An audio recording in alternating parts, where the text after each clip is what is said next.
la jamono ji léegi dafa naqari boo wóoloo sa loxo ndeyjoor bul wóolu sa loxo càmmoñ waa jamono ji moo toll foofu bu la yàlla mayee nga am borom kër nag sa borom kër nekk sa xarit parce que nit ku nekk am na vie privée te vie privée moom c'est privé la yow la concerne ak yoonu kenn nekk ci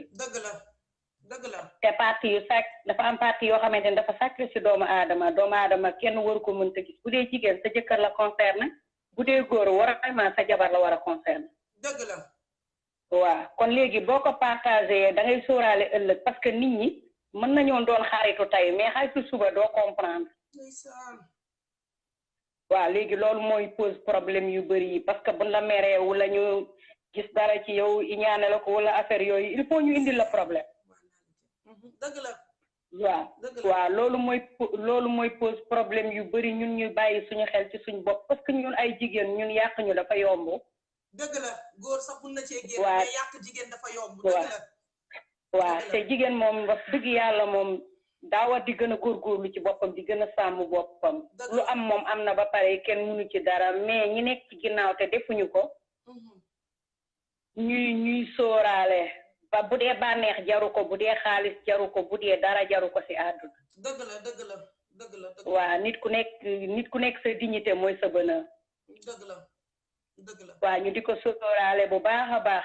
damaa jàpp nii sax dama ni woon naa la ziyaare rek parce que keroog gis naa message bi fekkoon moo occupé ndeysaan am na solo waaye balaa ngay dem rek tuuti madame Dieng dama bëgg nga sànni ma benn affaire bu ndaw rek sama ki dugal léegi témoignage bi nee na moom xaritam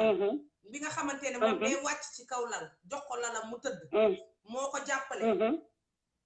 di ko defaral lu nekk tey xale bu jigéen boobu ci koñ bi mi ngi génn di yàq deram te mi ngi ñëw di toogaat ak moom te waxu ko dara loolu moom wax dëgg yàlla moom war dëgg la man daal munuma comprendre moo tax daal li ma wax rek boo amee jëkkër dëgg la mu doon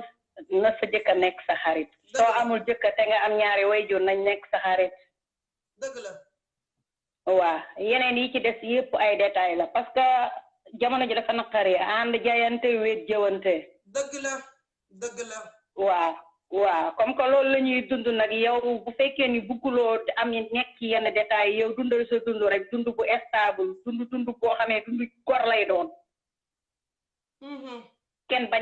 bañ a yàq sa dund ndax yenn détails yi boo ci dee dugg dañuy yàq sa dund te fi mu nekk nii coow lay bëri mais kenn mënalu fi kenn dara lépp yàlla la dëgg la waaw comme que bu neexee maanaam yow say mbokk rek ngay àndal des fois waaw yenn situation yi moom wax dëgg yàlla moom xarit daal moom wax dëgg yàlla moom am na moom ndax man am naa xarit mais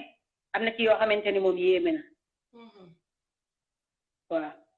dañ koy bàyyi xel bu baax a baax damaa xaw a jàpp nii mais maa ngi lay ziar bu baax a baax bisous sister am na solo merci beaucoup madame Dieng ok